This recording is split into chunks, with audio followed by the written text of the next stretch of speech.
Hey guys, Mark Wright here, Rapid Time Networks. I'm joined today by a very large rock with 2488, who do we appreciate, and Mike Kelly from Imagine It in Stone. I'll shake hands behind the rock. There we go. We don't have to imagine it in stone because we have a very large stone right in front of us. This is what Mike does. That's right. I do carving in stone, custom carving actually. Yeah. This is for a house. People want this out in front in their yard. Yeah. I also do this type of thing. I can show that. Oh, I don't want to get a glare on it. But this is to maybe go on a post, a stone post at the front of the entrance of your driveway or something. Mm-hmm. It's to what the customer wants. Everything is custom made for what I do for them. You can have pick out a big stone like this, or if you've got something that's Correct. already there, you can actually go on site and set up your rig and carve. That's right. That's what happens to me sometimes, is they've got a huge rock, as big as a car. Yeah. There's no moving it. So I can come out on site, I construct a little tent around it to contain, I do sandblasting, this is how I carve into the rock, to contain when I'm working, and carve right into that rock.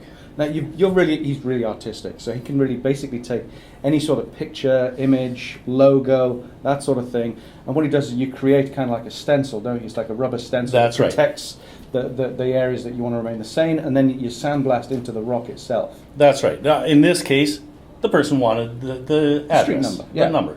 But I mean, it would be easy enough. I could have put vines around this, or a hummingbird, or anything to dress it up a little bit, make it interesting. So, and you do work with individuals, obviously, but stratas and condos and all that sort of stuff. Yeah, definitely. And you can get real fancy with this stuff. And you do this on not just stone. You carve into glass. Yes, I do three-dimensional carving into glass, as in I don't just frost, but I actually carve into it to get a three-dimensional look to it.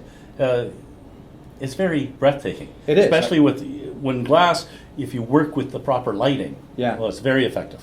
Now, Mike does some spectacular stuff, so you don't have to imagine it in stone. He's actually going to create it for you. And I love the guarantee that comes with these. Oh, yeah. Generally, with my stone products, is I guarantee it for 10,000 years. If you can't read it, in 9,000 years, bring it back and I'll replace it free of charge, no questions asked. Perfect.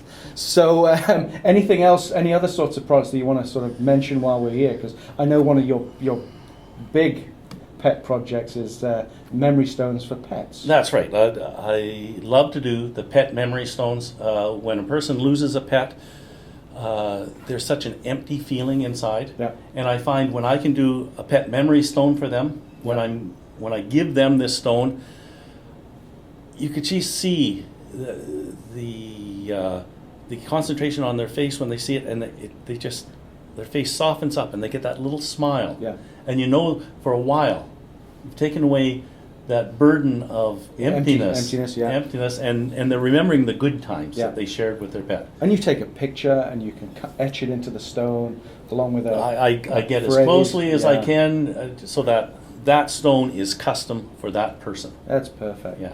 So if you know anybody that's in the market for something like an address stone, or wants to put that finishing touch on a construction project, or is in the unfortunate position of having just recently lost a pet, or has something else that they want to remember for 10,000 years or more. If I might mention a project that I'm doing right now, one that I've just got started.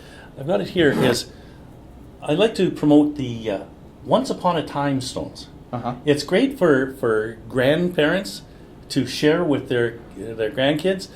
You sit down with them and you start a story. Once upon a time, there was a little boy named Billy, and he had magical powers.